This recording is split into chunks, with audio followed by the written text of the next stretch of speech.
Hello, कैसे हैं आप सभी। देखिए, इस वीडियो को स्टार्ट करने से पहले डिस्क्रिप्शन बॉक्स में आपको सबसे ऊपर एक लिंक मिलेगा कि ब्लॉकचेन क्या है, तो उस वीडियो को आप जरूर देखिएगा। इस सीरीज की ये तीसरी वीडियो है कि क्रिप्टो करेंसी क्या है। इससे पहले 2 वीडियो आ चुकी हैं कि ब्लॉकचेन क्या है, और उसके बाद कि आज क्रिप्टो करेंसी में या ब्लॉकचेन टेक्नोलॉजी के नाम पे इतने ज्यादा स्कैम क्यों हो रहे हैं, और ये 3rd वीडियो है कि क्रिप्टो करेंसी क्या है। तो वो पहली वीडियो एटलीस्ट स्पेशली जो ब्लॉकचेन क्या है उसको आप जरूर देखिएगा। छोटी सी एक वीडियो है जिसमें हमने बिल्कुल सिंपल लैंग्वेज में, बिल्कुल देसी भाषा में आपको समझाया गया है कि, और उस वीडियो के देखने के बाद आपको समझ में आएगा कि ब्लॉकचेन सुनने में कितना बड़ी चीज लगती है और असली में कितनी सिंपल सी चीज है। तो आपको वो वीडियो जरूर देखनी है। तो सबसे पहले उस वीडियो को देखिए और उसके बाद आप इस वीडियो को कंटिन्यू कीजिएगा। मिलते हैं इस वीडियो के last. Hello friends, Sumit Chauhan this side and स्वागत है आपका आज की क्लास में। आज हम जानेंगे कि हमें क्रिप्टो करेंसीज की जरूरत क्यों है, क्योंकि कोई भी न्यू चेंज तभी आता है जब पुराने में सुधार की जरूरत होती है। तो यह समझना होगा कि ऐसी क्या समस्या है हमारी आज की फिएट करेंसी में कि लोगों को भविष्य की करेंसी क्रिप्टो करेंसी में दिखने लगी है। क्रिप्टो करेंसी को समझने से पहले बहुत ज्यादा जरूरी हो जाता है फिएट करेंसी और बार्टर सिस्टम को समझना।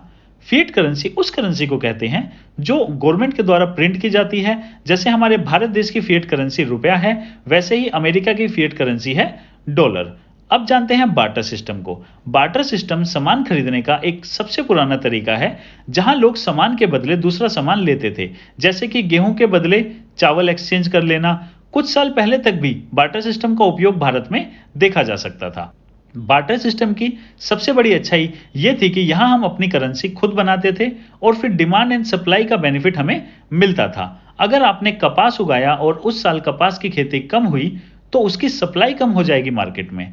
अब अगर मार्केट में डिमांड ज्यादा रहेगी कपास की और सप्लाई कम रहेगी तो आपको अब आपकी कपास की जो कीमत है वो ज्यादा मिलेगी। तो बार्टर सिस्टम की सबसे बड़ी अच्छाई थी आपको डिमांड एंड सप्लाई का फायदा मिलना। लेकिन इसकी सबसे खराब बात थी सामान का एक जगह से दूसरी जगह पर लेकर घूमना। सोचो, अगर आपने शहर से एक बड़ा बेड खरीदना हो और अगर आपने गांव में कपास उगा रखी हो तो पहले आपको शहर में जाकर बेड बेचने वाले से यह पूछना पड़ता था कि क्या वो बेड के बदले में कपास लेना चाहेंगे। अब अगर वो बोल दें हां, तो कपास को शहर तक पहुंचाना अपने आप में एक नई मुसीबत बन जाती थी। और अगर बेड बेचने वाले बोल दे कि नहीं, उन्हें कपास नहीं, उन्हें तो गेहूं चाहिए, तो फिर आपको पहले अपनी कपास के बदले गेहूं एक्सचेंज करने पड़ते थे और फिर गेहूं लेकर आपको बेड वाले के पास जाकर बेड खरीदना पड़ता था। तो बार्टर सिस्टम की अच्छाई जैसे है डिमांड एंड सप्लाई का बेनिफिट मिलना, वैसे ही बार्टर सिस्टम की सबसे बड़ी जो प्रॉब्लम है वो है यहां पे चीजों को एक जगह से दूसरी जगह पर लेकर घूमना। बाद में वैसे सोने और चांदी का इस्तेमाल यहां पे ज्यादा होने लगा बार्टर सिस्टम में, क्योंकि सोना और जो चांदी था वो लगभग हर जगह पे एक्सेप्ट कर लिया जाता था। लेकिन सोने और चांदी के साथ अपनी अलग प्रॉब्लम थी। मान लो अगर आपके पास 10,000 रुपए का सोने का सिक्का है और अगर आपको जो सामान खरीदना है वो सिर्फ 10 या 100 रुपए का है तो भी आपकी मुसीबत बढ़ जाती थी, क्योंकि सिक्के को आप बार बार तोड़कर इस्तेमाल नहीं कर सकते। और बार्टर सिस्टम की यही बुराई भी थी। फिर गवर्नमेंट ले आती है फिएट करेंसीज को, जिसने बार्टर सिस्टम के सामान को एक जगह से दूसरी जगह पर लेकर घूमने की मुसीबतों को खत्म कर दिया। पैसों को एक जगह से दूसरी जगह लेकर घूमना आसान हो गया, क्योंकि आप 2000 के नोट को बिना किसी वजन को महसूस करे आराम से घूम सकते हो या फिर उसे ऑनलाइन ट्रांसफर कर सकते हो। लेकिन अगर 2000 रुपए के गेहूं की बोरी लेकर आपको घूमना पड़े तो आपको बहुत प्रॉब्लम हो जाएगी। लोगों ने वैसे एकदम से विश्वास नहीं किया था इन फिएट करेंसीज पर, क्योंकि वो भी समझते थे इन कागज के टुकड़ों की असली कोई कीमत नहीं है। लेकिन फिर जब गवर्नमेंट ने उन्हें प्रॉमिस किया कि वो जितने भी नोट प्रिंट करके लोगों को दे रही है उसके बदले में उतने ही कीमत का गवर्नमेंट ने सोना जो है या कोई और फाइनेंशियल इंस्ट्रूमेंट अपने रिजर्व में रखा हुआ है, तो फिर लोगों का धीरे धीरे विश्वास शुरू हो गया इन प्रिंटेड नोट्स या फिएट करेंसीज पर। आज हम क्योंकि प्रिंटेड नोट्स को ही देखते हुए बड़े हुए हैं, तो हम आज गवर्नमेंट से ये पूछते भी नहीं हैं कि क्या आज भी वो जो नोट प्रिंट कर रही है उसके बदले में वो जो गोल्ड है उसको खरीद के रख रही है अपने रिजर्व में, या किसी और एसेट को अपने रिजर्व में खरीद के रख रही है या नहीं। आप जान के हैरान हो जाओगे कि आज लगभग 4 से 5% ही हमारी जो करेंसी है, जो फिएट करेंसी है, वो बैक्ड बाय गोल्ड है, बाकी बैक्ड बाय गोल्ड नहीं है। तो ये फिएट करेंसी के साथ एक बहुत बड़ा इशू है, क्योंकि फिएट करेंसीज की सप्लाई अनलिमिटेड है। मतलब ऐसा कुछ नहीं है कि गवर्नमेंट इससे ज्यादा नोट प्रिंट नहीं कर सकती, इसलिए हमें वहां डिमांड और सप्लाई का कोई बेनिफिट नहीं मिल पाता जैसा हमें बार्टर सिस्टम में मिलता था, बल्कि इन्फ्लेशन की वजह से हमारी फिएट करेंसी हर साल अपनी वैल्यू का लगभग 6 से 8% खोती रहती है।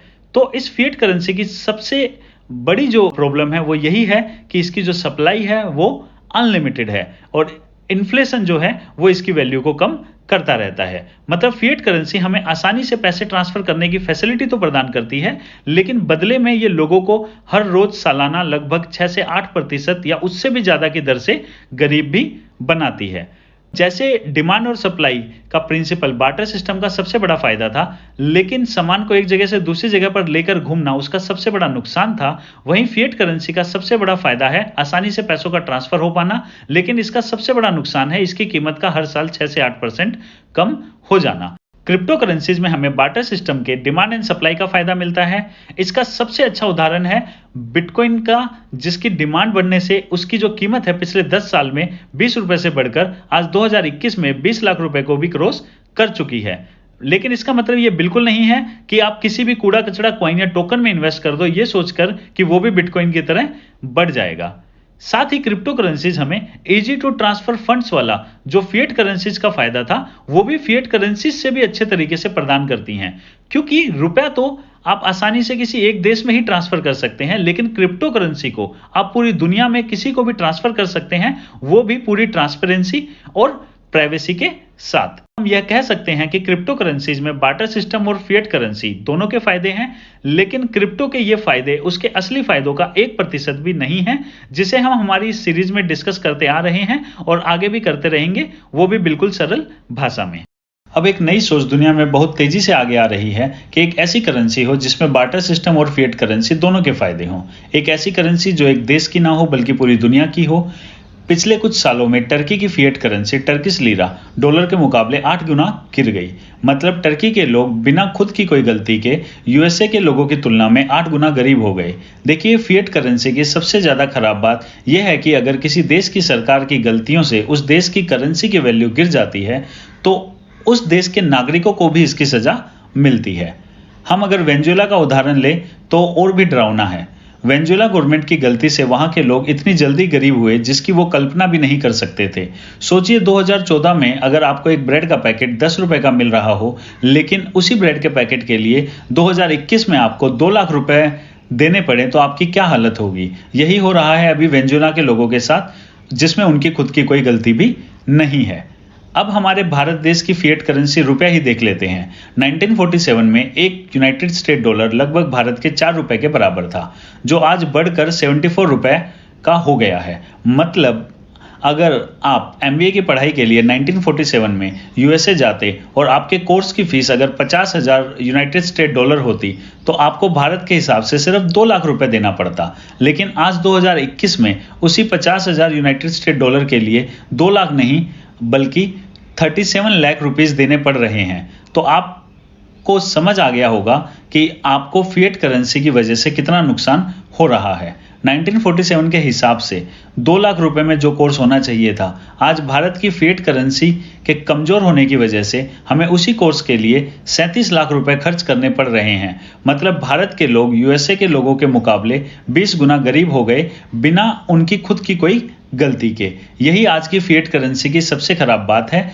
जिसे हम आने वाले एपिसोड्स में सोच चैनल पर गहराई से समझेंगे। क्रिप्टो करेंसी को समझने से पहले क्रिप्टोग्राफी को समझना बहुत जरूरी है।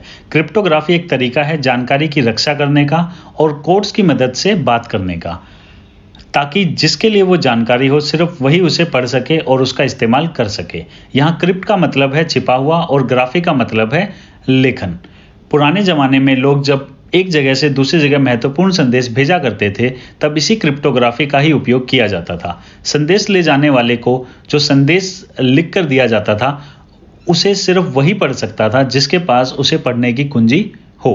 अब समझते हैं डिस्ट्रीब्यूटेड लेजर टेक्नोलॉजी को।